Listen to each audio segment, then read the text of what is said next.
Praise the Lord. Greetings to you all in the name of our Lord and Savior Jesus Christ. Today's Bible verse, the Gospel according to St. Luke, chapter 23, verse 2. He himself is Christ a King. ಈ ದಿನದ ದೇವರ ವಾಕ್ಯ ಲೂಕನು ಬರೆದ ಸುವಾರ್ತೆ 23ನೇ ಅಧ್ಯಾಯ 2ನೇ ವಚನ. ಇವನು ತಾನೇ ಕ್ರಿಸ್ತನೆಂಬ ಒಬ್ಬ ಅರಸನು. ಮಹಾಯಾಜಕರು, ಹಿರಿಯರು ಇವರೆಲ್ಲರೂ ಯೇಸು ಸ್ವಾಮಿಯ ಮೇಲೆ ದೂರು ಹೇಳಲಿಕ್ಕೆ ಪ್ರಾರಂಭಿಸಿದರು. ಏನು ಹೇಳ್ತಾ ಇದ್ದಾರೆ ಅಂದರೆ, ಇವನು ಕ್ರಿಸ್ತನೆಂಬ ಅರಸನಾಗಿದ್ದಾನೆ ಎಂಬುದಾಗಿ ಹೇಳಿಕೊಂಡು ಜನರನ್ನ ತಿರುಗಿ ಬೀಳುವಂತೆ ಮಾಡಿ ಕೈಸರನಿಗೆ ತೆರಿಗೆ ಕೊಡುವುದಕ್ಕೆ ಅಡ್ಡಿ ಮಾಡ್ತಾ ಇರುವುದನ್ನು ನಾವು ಕಂಡಿದ್ದೇವೆ ಎಂಬುದಾಗಿ ಯೇಸು ಸ್ವಾಮಿಯ ಮೇಲೆ ದೂರು ಹೇಳುತ್ತಾರೆ. ಹಾಗೆಯೇ ನಾವು ಯೋಹಾನ 18:33-38 ನಾವು ನೋಡುವಾಗ, ಪಿಲಾತನ ಹತ್ತಿರ ಈ ಮಹಾಯಾಜಕರು ಹಿರಿಯರು ದೂರು ಹೇಳಿದಾಗ ಪಿಲಾತನು ಯೇಸು ಸ್ವಾಮಿ ಹತ್ತಿರ ಬಂದು ಕೇಳ್ತಾನೆ, ನೀನು ಯಹೂದ್ಯರ ಅರಸನು ಎಂಬುದಾಗಿ. ಆಗ ಯೇಸು ಸ್ವಾಮಿಯವರು ಆ ಪಿಲಾತನಿಗೆ ಹೀಗೆ ಕೇಳುತ್ತಾರೆ, ನಿನ್ನಷ್ಟಕ್ಕೆ ನೀನು ಇದನ್ನು ಹೇಳ್ತಾ ಇದೆಯೋ ಅಥವಾ ಬೇರೊಬ್ಬರು ನಿನಗೆ ಈ ರೀತಿ ಹೇಳಿದ್ದಾರೋ ಎಂಬುದಾಗಿ ಕೇಳಿದಾಗ ಪಿಲಾತನು, ನಾನೇನು ಯಹೂದ್ಯನೋ? ನಿನ್ನ ಸ್ವಂತ ಜನರು ಮಹಾಯಾಜಕರು ನಿನ್ನನ್ನು ತಂದು ನನಗೆ ಒಪ್ಪಿಸಿದ್ದಾರೆ, ನೀನು ಏನು ಮಾಡಿದ್ದಿ ಎಂಬುದಾಗಿ ಕೇಳ್ತಾರೆ.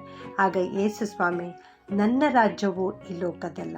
ಒಂದು ವೇಳೆ ನನ್ನ ರಾಜ್ಯ ಈ ಲೋಕದಲ್ಲಿ ಇರುತ್ತಿರುವುದಾದರೆ ನಾನು ಈ ಹೊತ್ತು ಈ ಯಹೂದ್ಯರ ಕೈಯಲ್ಲಿ ಬೀಳದಂತೆ ನನ್ನ ಪರಿವಾರದವರು ನನಗೋಸ್ಕರ ಬಂದು ಇಲ್ಲಿ ಹೊಡೆದಾಡುತ್ತಿದ್ದರು, ನನ್ನನ್ನು ರಕ್ಷಿಸುತ್ತಿದ್ದರು ಎಂಬುದಾಗಿ ಹೇಳ್ತಾರೆ. ಹಾಗೆಯೇ ಮುಂದುವರಿಸಿ ಯೇಸು ಸ್ವಾಮಿಯು ಹೀಗೆ ಹೇಳ್ತಾರೆ, ನನ್ನ ರಾಜ್ಯವು ಇಲ್ಲಿಯದಲ್ಲ ಎಂಬುದಾಗಿ.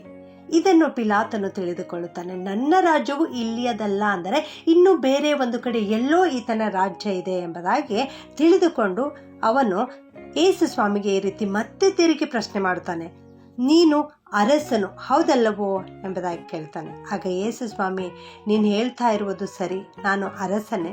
ನಾನು ಸತ್ಯಕ್ಕೆ ಸಾಕ್ಷಿ ಕೊಡೋದಕ್ಕೋಸ್ಕರ ಹುಟ್ಟಿದ್ದೇನೆ, ಅದಕ್ಕೋಸ್ಕರವೇ ಈ ಲೋಕಕ್ಕೆ ಬಂದಿದ್ದೇನೆ. ಯಾರ್ಯಾರು ಸತ್ಯವಂತರಾಗಿರ್ತಾರೋ ಅವರೆಲ್ಲರೂ ನನ್ನ ಮಾತಿಗೆ ಕಿವಿಗೊಡ್ತಾರೆ ಎಂಬುದಾಗಿ ಹೇಳ್ತಾನೆ. ಆಗ ಪಿಲಾತನು, ಸತ್ಯವೆಂದರೇನು ಎಂಬುದಾಗಿ ಕೇಳ್ತಾನೆ. ಅವನ ಕಿವಿ ಕೇಳಿಸಿಕೊಳ್ಳಲಿಲ್ಲ. ಯೇಸು ಸ್ವಾಮಿ ಹೇಳುವುದನ್ನು ಗ್ರಹಿಸಿಕೊಳ್ಳುವ ಹೃದಯ ಅವನಲ್ಲಿರಲಿಲ್ಲ. ಸತ್ಯದೇವರಾಗಿರ್ತಕ್ಕಂಥ ಯೇಸು ಸ್ವಾಮಿ ತನ್ನ ಕಣ್ಣೆದುರಿನಲ್ಲಿಯೇ ಇರುವುದಾದರೂ ಕೂಡ ಯೇಸು ಸ್ವಾಮಿಯನ್ನು ಆತನ ನೋಡಲಿಲ್ಲ, ಆತನ ಸ್ವರ ಕೇಳಿಸಿಕೊಳ್ಳಲಿಲ್ಲ, ಆತನನ್ನು ಗ್ರಹಿಸಿಕೊಳ್ಳಲಿಲ್ಲ. ನಮ್ಮಲ್ಲಿಯೂ ಕೂಡ ಅನೇಕರು ಇದೇ ರೀತಿಯಲ್ಲಿದ್ದೇವೆ. ಯೇಸು ಸ್ವಾಮಿಯನ್ನು ಗ್ರಹಿಸಿಕೊಳ್ಳದ ಹೃದಯ ನಮ್ಮಲ್ಲಿದೆ, ಯೇಸು ಸ್ವಾಮಿಯನ್ನು ನೋಡದ ಕಣ್ಣು ನಮ್ಮಲ್ಲಿವೆ. ನಾವು ಈ ಪಿಲಾತನಂತಾಗದೆ ನಾವು ಯೇಸು ಕ್ರಿಸ್ತನ ಬಳಿ ಹಿಂದೆ ಬರೋಣ, ಯೇಸು ಕ್ರಿಸ್ತನನ್ನು ಗ್ರಹಿಸಿಕೊಳ್ಳೋಣ. ಪಿಲಾತನಿಗೆ ಒಳ್ಳೆ ಸಮಯವಿತ್ತು. ರಾಜಾದಿರಾಜನು ಅರಸನು ಆಗಿರ್ತಕ್ಕಂಥ ಯೇಸು ಕ್ರಿಸ್ತನು ಅವನ ಎದುರುಗಡೆಯೇ ನಿಂತಿದ್ದನು, ಮುಖಾಮುಖಿಯಾಗಿ ಆತನನ್ನು ನೋಡ್ತಾ ಇದ್ದನು.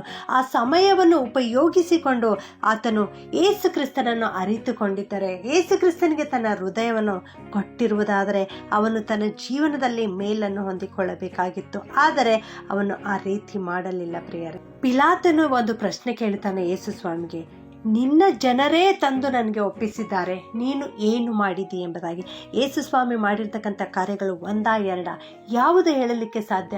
ಆ ರೀತಿ ಹೇಳ್ತಾ ಹೋದರೆ ದಿನಗಳು ವರ್ಷಗಳು ಕಳೆದು ಹೋದರೂ ಕೂಡ ಮುಗಿಯಲಿಕ್ಕಿಲ್ಲ. ಪುಸ್ತಕದಲ್ಲಿ ಬರೆದಿಟ್ರೆ ಹಾಳೆಗಳು ಸಾಕಾಗಲಿಕ್ಕಿಲ್ಲ. ಆದರೆ ಯೇಸು ಸ್ವಾಮಿಯು ಮಾಡಿರ್ತಕ್ಕಂಥ ಕಾರ್ಯಗಳನ್ನು ನಾವು ನೋಡಬೇಕಾದರೆ ನಮ್ಮ ಕಣ್ಣು ತೆರೆದು ನಮ್ಮ ಸುತ್ತಮುತ್ತಲು ನಾವು ನೋಡಬೇಕಾಗಿದೆ. ಪ್ರಿಯರೇ, ಆಕಾಶವನ್ನು ನೋಡಬೇಕು, ಭೂಮಿಯನ್ನು ನೋಡಬೇಕು.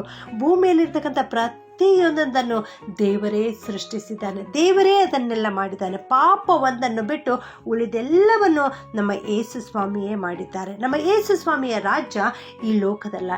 ನನ್ನ ಪ್ರಿಯ ದೇವಜನರೇ, ನಿನ್ನ ರಕ್ಷಕನ ಕುರಿತು ನೀನು ಒಂದು ಸಾರಿ ಆಲೋಚಿಸು. ನಿನ್ನ ರಕ್ಷಕನ ರಾಜ್ಯವು ಈ ಲೋಕದಲ್ಲ.